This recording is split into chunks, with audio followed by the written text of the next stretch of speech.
My husband filed for divorce. Right after I inherited my mom's fortune, he thought he hit the jackpot, but my mom outsmarted him and left him in shock. The divorce papers were still warm from the printer when my husband smiled at me and said, "You'll be fine. You have your mother's money now." The lawyer's office smelled like old paper and polished wood. Outside, rain slid down the tall windows in thin silver lines. Inside, Daniel sat straight in his chair, calm, almost gentle, as if he were discussing dinner plans instead of ending our marriage 2 days after I inherited $27 million. He thought he had timed it perfectly. He thought he had won. He didn't know my mother had already seen him coming. I stared at the papers in my hand. My name looked strange beside the word petitioner. My mother had been buried 3 days ago. I had not even folded her clothes yet. Her voice still lived in my kitchen. Her perfume still rested on my hallway table. And here he was, leaving, because now I was valuable, or so he believed. He reached across the desk and touched my wrist. "It's better this way, Claire. Clean break. No mess." No mess. My mother was barely in the ground. I looked at him for a long time. At the soft gray suit he wore only for important meetings. At the watch I had given him for our 10th anniversary. At the calm confidence in his eyes. He was not angry. He was not emotional. He was certain. And certainty can be very dangerous. "You're sure?"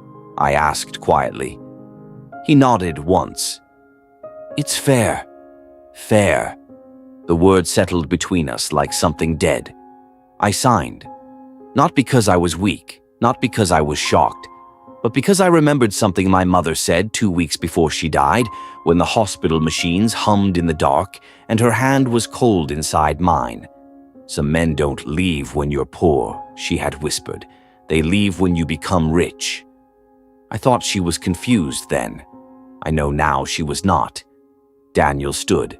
I buttoned his jacket and walked toward the door with the confidence of a man who believed the future had already chosen him. He paused at the doorway. "I'll have my lawyer contact yours about the settlement. We both know what's reasonable." Reasonable. He left without looking back. The rain outside grew heavier, and I finally allowed myself to breathe, because Daniel believed he had just secured half of my mother's fortune. But my mother did not build her wealth by trusting men like him. And Daniel had made one very serious mistake. He assumed the inheritance belonged to me. It did not. 3 years earlier, my mother called me into her study. She rarely allowed anyone in that room. The curtains were always drawn halfway.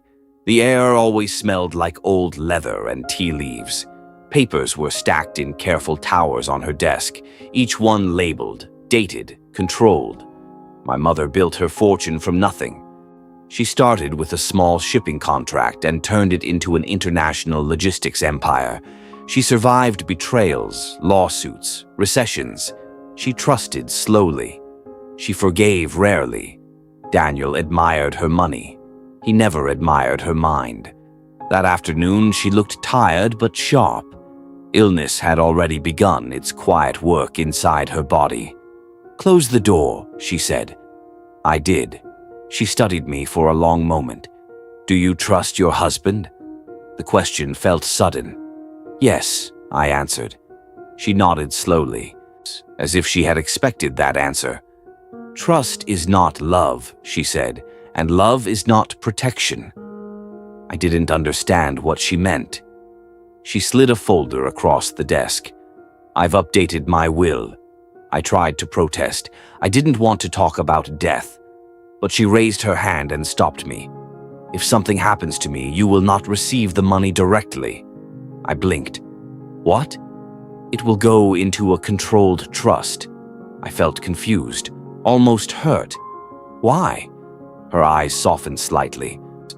"Because grief makes people weak, and weakness attracts wolves." I laughed nervously. "Daniel isn't—" I did not say his name. Silence filled the room. Then she leaned back in her chair. If he loves you, nothing changes. If he doesn't, everything changes. I remember leaving that room unsettled. I told Daniel about the meeting that night over dinner. He listened carefully. Too carefully. "A trust?" he asked. "Yes." "Strange," he said lightly. "Why wouldn't she just give it to you?" "I don't know." He nodded slowly, and then he changed the subject. At the time, I thought nothing of it. I should have. After the funeral, Daniel was attentive, gentle, quiet. He brought me tea, answered calls, held my hand in front of relatives. He looked like a devoted husband. But at night, when he thought I was asleep, I felt him scrolling through his phone for hours, whispering sometimes, calculating. The morning the inheritance was officially announced, everything shifted. The lawyers confirmed the number publicly. The business journals reported it by afternoon. $27 million. Daniel's silence became sharp. He watched me differently, measured me. That evening he poured wine and stood across from me in the kitchen. "So," he said casually, "have you thought about what you'll do with it?" "I haven't even processed it yet." He smiled. "We should speak to an investment advisor immediately." The word felt heavier than before. 2 days later, he filed for divorce. Timing is a language, and his timing spoke clearly. He believed he was entitled to half. He believed 10 years of marriage gave him legal ground. He believed I was grieving and distracted. He believed he was smarter.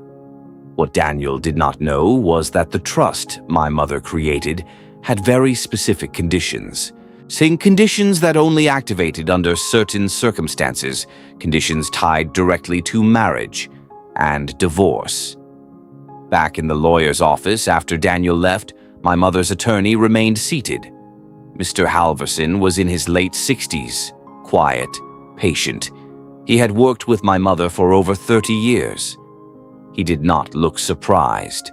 He moved quickly, he said. "Yes." He folded his hands on the desk. "Your mother anticipated this possibility." My chest tightened. "What do you mean?" He opened a thin black folder. "The trust is structured so that you do not have direct access to the principal sum for 5 years." I stared at him. 5 years? "Yes. You receive a modest annual distribution for living expenses. The rest remains protected." My heart pounded, but not from fear, from clarity. "And the divorce?" He met my eyes calmly. "If a spouse files for divorce within 12 months of the inheritance announcement, the trust automatically classifies the inheritance as non-marital property, completely untouchable." The room felt very still. Daniel thought he was divorcing a millionaire. He was divorcing a woman with controlled access to his small annual allowance. He would walk away with nothing, not half, not a fraction, nothing. I swallowed slowly. "He doesn't know." "No," Mr. Halverson said, "and legally you are not obligated to explain until proceedings begin." I nodded once. Outside, the rain had stopped. The streets looked freshly washed. Daniel believed he had played his final card. He believed I would panic, beg, negotiate. Instead, I went home to an empty house and sat in the quiet living room where my mother once stood during holidays. I felt grief, real grief. But beneath it, something else began to settle. Not anger, not rage, balance. Daniel had not left me when I was small. He left when he believed I had become large, and that told me everything I needed to know. But the trust was only the first layer. There was something else my mother had arranged, something Mr. Halverson had not yet told me, something Daniel would discover far too late. That night, as I opened my mother's final sealed letter, addressed only to me, I realized the divorce was not the beginning of the story. It was the trigger. And when I unfolded the last page, my breath stopped. Because my mother had not only protected the money, She had investigated my husband. And what she found would not just cost him a fortune, it would cost him everything. My mother's letter was written in her careful handwriting. The ink was steady. No shaking, no fear, just intention. Claire, if you are reading this, Daniel has shown you who he truly is. I read that line 3 times. There was no anger in her words, no bitterness, only certainty. I sat alone in the living room, the house quiet except for the ticking clock above the fireplace. The rain had stopped, but the air still felt heavy. My mother always said storms leave behind truth. They wash away noise. The letter continued. I did not investigate him because I hated him. I investigated him because I did not trust the way he watched you when money was mentioned. My hands grew cold. I kept reading. For the past 2 years, I hired a private firm to review Daniel's financial behavior. What they found is enclosed. I looked at the sealed envelope resting inside the larger one. It felt heavier than paper should feel. I hesitated before opening it. When I finally did, several documents slid into my lap. Bank statements, transfer confirmations, hotel receipts, and photographs. The first photograph was of Daniel sitting at a restaurant table. Across from him was a woman I did not recognize. They were leaning close, too close for business. The date on the corner was 8 months ago. There were more photographs, different nights, different locations. Always the same woman. My breathing remained steady, but something inside me shifted. Not shock, not heartbreak. Confirmation. My mother had not stopped there. There were copies of wire transfers from a separate account Daniel had opened without my knowledge. Money had been moving quietly for over a year, not large amounts at first, but growing.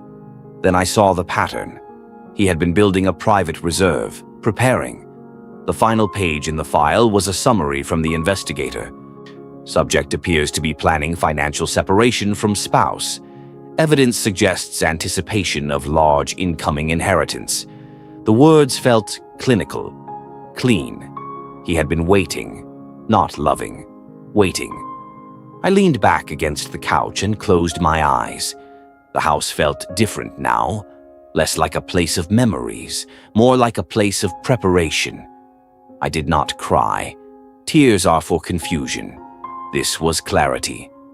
The next morning, Daniel texted me. We should keep this civil. I don't want things to get ugly. Ugly. I stared at the message for a long time before replying. Of course, I want fairness too. Fairness. He responded almost immediately. Good. My lawyer believes a 50-50 split of marital assets plus inheritance share is reasonable. Inheritance share. I could almost hear his confidence through the screen. I did not respond. Instead, I called Mr. Halverson. There's more, I told him. Yes, he said quietly. Your mother suspected infidelity. She never confronted you because she wanted evidence first. I looked down at the photographs again. She was right. He paused. What would you like to do? The question lingered in the air. What would I like to do? For a brief moment, I imagined confronting Daniel, slamming the photographs on the table, watching his face fall apart. But anger is loud, and loud justice is rarely permanent. I want to wait, I said. There was silence on the other end of the line. Time can be useful, Mr. Halverson replied carefully. Yes, I said. I think it will be. Daniel moved out within a week. He rented a high-rise apartment downtown, modern, glass walls, expensive. He wanted to look like a man stepping into a larger life. I stayed in the house, not because I was attached to it, but because stillness gives you perspective. I began reviewing every shared financial record from the past 5 years, every tax return, every joint account, every investment portfolio. Patterns began to appear. Small withdrawals that never reached our household accounts, consulting fees to companies that did not exist. He had been siphoning money slowly, carefully, enough to build security, not enough to alarm. It would have been almost admirable if it weren't so deliberate. I hired my own forensic accountant, quietly. I did not inform Daniel. Weeks passed. He remained polite through lawyers, confident in negotiation emails. He even suggested mediation to speed things up. Speed. He wanted this done before he had to explain anything. One evening, my accountant called. "There's more than personal siphoning," she said. "What do you mean?" "There are irregularities connected to your mother's company." My stomach tightened. "Explain." 6 months ago, Daniel began contacting one of the subsidiary managers. He proposed private side contracts. He was positioning himself to leverage inside knowledge once the inheritance transferred. The room felt colder. "He never worked for my mother." "No," she said, "but he was planning to." The intention was clear. He had not only prepared to leave me, he had prepared to benefit from my mother's death. I hung up slowly. The house was dark except for the lamp beside me. I walked to the window and looked out at the empty street. The world moved normally. Cars passed, neighbors walked dogs. Life continued. But something inside my marriage had rotted long before I smelled it. 3 months into the separation, Daniel requested temporary spousal support. I almost laughed. His lawyer claimed he had become financially dependent during our marriage and required assistance maintaining his standard of living. Standard. I approved a modest payment. Not out of kindness, out of patience. Each payment required disclosure of his financial status. Each disclosure gave us more data. Time is not just distance. It is accumulation. One afternoon, I decided to visit the restaurant where the photographs had been taken, not for drama, for observation. I sat at a corner table and ordered tea. The staff recognized him immediately when I showed his picture. "Oh yes," the hostess said casually. "He comes here often." "With his wife?" I asked softly. She shook her head. "No. Different woman. Different. Not the same woman from the photographs. A different one." I nodded and thanked her. Outside, the sky was gray again. Patterns. Always patterns. He had not simply betrayed me once. He had lived parallel lives, and in each one, he believed himself safe. At mediation, Daniel wore a navy suit and spoke with steady confidence. "We both deserve to move forward," he said calmly. His lawyer outlined projected inheritance valuation again. I remained silent until they finished. Then Mr. Halverson slid a single document across the table, the trust summary. Daniel read it once, then again. His jaw tightened slightly. "What is this?" he asked. "The inheritance is held in a controlled trust," Mr. Halverson explained evenly. "It is not marital property." Daniel looked at me. "You didn't tell me." "You didn't ask," I replied quietly. The room grew still. His lawyer flipped through the pages quickly. "There must be access," she said. "There is," Mr. Halverson replied. "In 5 years." Daniel leaned back in his chair. For the first time since the divorce began, uncertainty flickered in his eyes. "So there's nothing?" he asked. "Not from the inheritance," Mr. Halverson said. Silence settled heavily. Daniel's expression shifted, not to anger, to calculation. He adjusted his tie slowly. "Fine," he said. "Then we focus on existing marital assets." He believed he could still win something. He always believed there was another move. He did not yet understand that the board had been designed before he started playing. That night, as I returned home, I found something waiting in my mailbox. A plain envelope, no return address. Inside was a single photograph. Daniel, standing outside a private office building, the same building my mother's subsidiary manager worked in. The timestamp was from last week. Underneath the photograph was a note written in unfamiliar handwriting. "He's still trying." My heart did not race. It slowed. Because this was no longer about money. This was about intent. He had not stopped. Even after learning he would receive nothing from the inheritance, he was still positioning himself, still maneuvering, still planning. I stood in the dark hallway holding that photograph. The house felt very quiet. Too quiet. My mother had protected the fortune, but Daniel had already taken steps that crossed legal lines. And now I understood something clearly. This divorce was not his exit. It was his exposure. And he had no idea how much of his own life had already been documented. I turned off the hallway light and walked deeper into the house. Tomorrow, I would begin something irreversible, not loud, not dramatic, but permanent. Because Daniel believed he was negotiating a divorce, he did not realize he was negotiating with evidence. And once I made the next call, there would be no mediation, only consequence. The call I made the next morning lasted 11 minutes.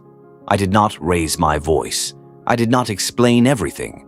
I simply asked for a formal review. By noon, all the evidence my mother collected and the records my accountant uncovered were no longer private files sitting in a quiet study.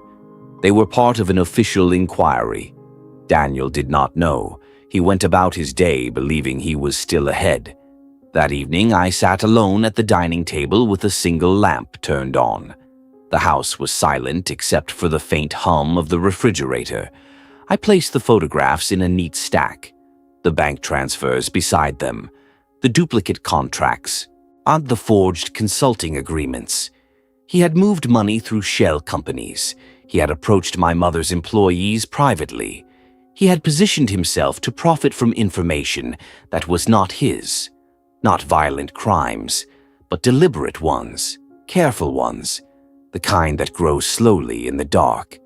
I did not feel anger. I felt weight, because once this process began, there would be no simple ending. Justice corrects, but it also exposes, and exposure changes everything. 2 weeks later, Daniel called unexpectedly. His tone was different, less polished. "Have you spoken to anyone about my work?" he asked. I leaned back in my chair. "What do you mean?" "There were questions, from regulatory compliance, about contract inquiries." His voice was controlled but thinner. "I haven't discussed your work," I replied truthfully. Silence. Then, "Strange." "Yes," I said quietly. "Strange." He ended the call quickly. For the first time, he felt movement under his feet. Not collapse, just movement.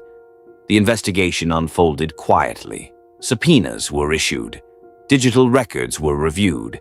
Email archives were retrieved. I was asked to provide statements regarding conversations Daniel had with me about my mother's company. I answered carefully, directly, without emotion. Time became my ally. Weeks turned into months. Daniel's high-rise apartment was no longer photographed in lifestyle blogs. His social media presence grew quieter. The confident dinner photos stopped appearing. So one afternoon, his lawyer requested an urgent meeting. When we entered the conference room, Daniel looked tired, not defeated, just strained. "There seems to be a misunderstanding," his lawyer began. "About?" Mr. Halverson asked calmly. "Certain business communications. Daniel was merely exploring future opportunities." "Using insider projections before public release?" Halverson asked. Daniel's jaw tightened. "I never signed anything," he said. "No," Halverson replied evenly. "You drafted them." The air in the room shifted. Daniel looked at me. "You did this." His voice was not angry. It was stunned. "I didn't create the records," I said quietly. You reported them. Yes. Silence fell between us. For the first time in our marriage, he looked at me as if he did not understand me. Because I was not shouting, not crying, not begging. I was steady, and steadiness can be frightening. The formal charges did not come immediately. Investigations take time, but consequences began arriving in smaller ways first. His consulting firm terminated his partnership. Clients withdrew. Financial institutions froze certain accounts pending review. He called me again late one night. I made mistakes, he said. The word mistakes sounded fragile. You planned them, I replied, breathing on the other end of the line. You could stop this. No, I said calmly. I couldn't. You're destroying me. I looked around the dark living room. No, I answered softly. You began that. He did not shout. He did not threaten. He simply hung up. Winter arrived early that year. Cold settled over the city in a way that felt deliberate. By December, the official findings were complete. Daniel had attempted to leverage confidential projections from my mother's company before inheritance transfer. He had drafted unauthorized side agreements contingent on marital status and asset access. He had diverted joint funds into undeclared holding accounts. The legal language was precise. The penalties were financial and professional. He would not face prison, but he would lose his license to operate in his industry. He would owe restitution. He would carry a public record. Reputation does not shatter loudly. It erodes, and erosion is permanent. The divorce proceedings resumed under very different circumstances. There was no longer discussion of inheritance. There was no longer talk of spousal support. Instead, there were negotiations about liability and asset division under investigation. Daniel sat across from me, looking older than he had 6 months earlier. Not broken, just diminished. You could have warned me, he said quietly. I did, I replied. He frowned slightly. When? When you filed. He looked away. Because filing for divorce was his declaration of independence. He believed he was walking toward wealth. He did not consider that he might be walking toward exposure. One afternoon, I received a final document from the investigative board. Case concluded, sanctions applied, file closed. I placed the paper on my desk and stared at it for a long time. There was no thrill, no satisfaction, only stillness. Justice is not loud. It is heavy. It corrects imbalance, and then it leaves you alone with what remains. The house felt different now, quieter, larger. I walked into my mother's old study and opened the curtains fully for the first time in years. Light filled the room slowly. Her desk remained exactly as she left it. I ran my fingers across the wood surface. She had seen what I could not. Not because I was foolish, but because I loved. Love narrows vision. Experience widens it. There was a final envelope tucked inside one of her desk drawers. I had not opened it yet. It was labeled, "For when it is finished." I held it in my hands for a long moment before breaking the seal. Inside was a single sheet of paper. Claire, if you are reading this, balance has returned. But understand this, justice will cost you something too. You will not be the same woman you were before. That is not loss, it is growth. Do not let bitterness replace wisdom. At the bottom, in smaller handwriting, and remember, there is one final step. My breath slowed. Final step? I searched the envelope again. There was a key, small, silver, attached to a tag with an address I recognized. It was not our house. It was not her office. It was a safety deposit box, one I did not know existed. I stood in the quiet study holding the key between my fingers. Daniel believed the damage was done. The investigations were over. The divorce nearly finalized. He believed the storm had passed. But my mother had never moved only once. She always built layers. and if there was a final step. Then this story was not yet complete. I turned off the lights and closed the study door gently behind me. Tomorrow I would visit the bank, and whatever waited inside that box would decide how this truly ended. The bank opened at 9. I arrived at 8:45. The morning was cold and still. A thin layer of frost covered the sidewalks, and the city felt quieter than usual, as if it were waiting. I held the small silver key inside my coat pocket the entire drive there. It felt light, too light for something that carried the weight of a final step.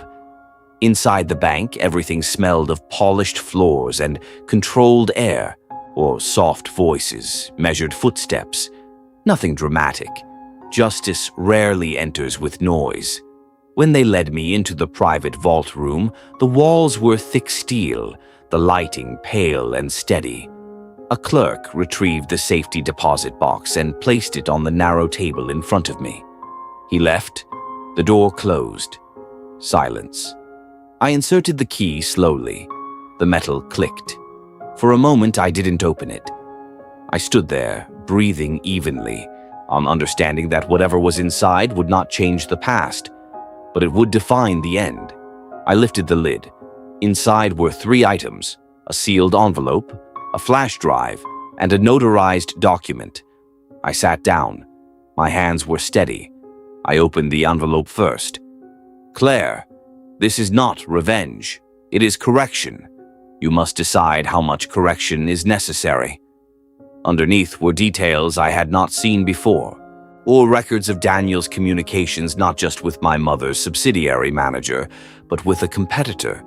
He had offered strategic information in exchange for a promised executive role once my inheritance gave him leverage. He had not only planned to benefit from my mother's company, he had planned to weaken it. The flash drive contained archived emails, voice recordings, digital timestamps, evidence collected long before my mother passed away. She had never confronted him. She had waited.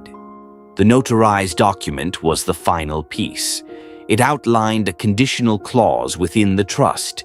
If evidence emerged of deliberate financial sabotage against the company by a spouse of the beneficiary, the trust had authority to pursue civil damages independent of divorce proceedings. Independent, separate, final. I closed the box slowly. My mother had not only protected the fortune, she had built a second line of defense. Not emotional, strategic. She knew something I was only now fully understanding. Daniel did not love wealth. He loved control, and control had slipped from his hands. I did not act immediately. Justice rushed is justice weakened. Instead, I met with Mr. Halvorsen again. He reviewed the contents of the box in silence. When he finished, he looked at me for a long time. "This would end his career entirely," he said. "Yes. It would also reopen public proceedings." "I know." He folded his hands. "What do you want?" "Claire." The question felt heavier now than it had months ago. At the beginning, I wanted clarity. Then I wanted balance. Now I wanted something different. I wanted certainty that this would never happen again. Not to me, not to the company, not to another person who trusted him. "Proceed," I said quietly. He nodded once. There was no celebration in the room, only inevitability. The civil filing was submitted 3 weeks later. Daniel received notice on a Tuesday afternoon. He called me within minutes. His voice was no longer controlled. "What is this?" he demanded. "It's documentation," I replied. "You're suing me?" "The trust is. You could stop it." "No," I said calmly. "I won't." Silence, then softer. "You already won." I looked out the window of my mother's study, now filled with afternoon light. This isn't about winning. It feels like destruction. It's correction. He breathed unevenly. "I would have given you a clean divorce." "You filed for profit," I said, "not peace." He had no answer for that. Because it was true, the proceedings were methodical. The competitor company, when confronted with the emails, distanced themselves immediately. They had not finalized any agreement, but the intent was documented clearly. Daniel's defense centered on exploratory discussions. The timestamps told a different story. The transfers from joint accounts funded those explorations. The drafted contracts outlined post-divorce leverage. It was all there, layered, measured, deliberate. He had prepared for my mother's death as if it were a business opportunity. That was the truth. And truth does not need volume. It only needs light. The ruling came 6 months later. Financial damages, full restitution of diverted marital funds, permanent industry disqualification, public record of attempted corporate interference. No prison, but no recovery either. Reputation is fragile in quiet ways. Doors close, calls stop returning, invitations disappear. Daniel did not collapse. He shrank.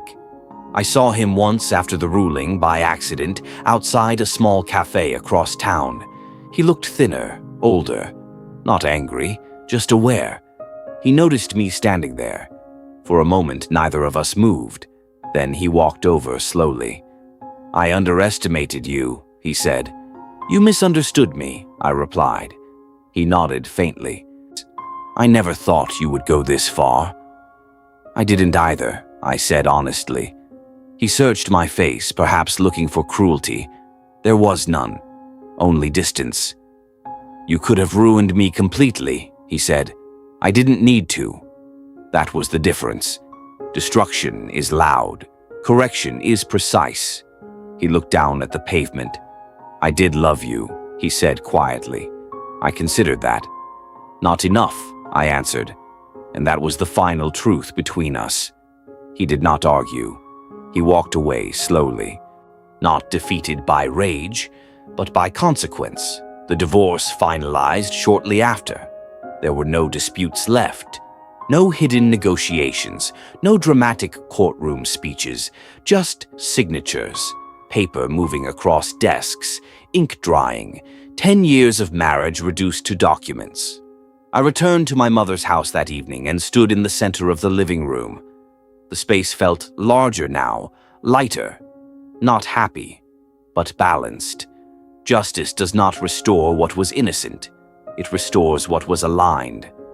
I had lost a husband, lost the version of myself who believed loyalty was always returned, but I had gained something harder: clarity, strength, a sharper understanding of silence.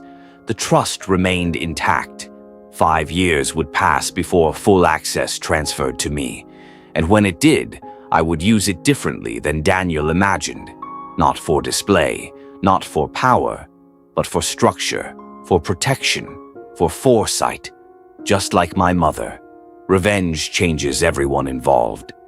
Daniel would rebuild in smaller rooms, with fewer options, with permanent memory attached to his name. I would rebuild too, quieter, stronger, less naive. Some nights I still felt the absence of who I thought he was. Grief does not disappear simply because justice arrives. It settles in different corners. But regret did not live in this house anymore. Only lessons.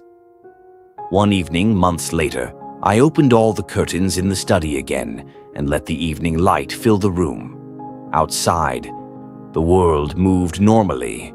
Cars passed, neighbors walked. The city breathed. Nothing dramatic marked the end. No applause, no celebration, just a slight correction in the balance of things. My mother had seen the wolf. I had faced it, and now it was gone.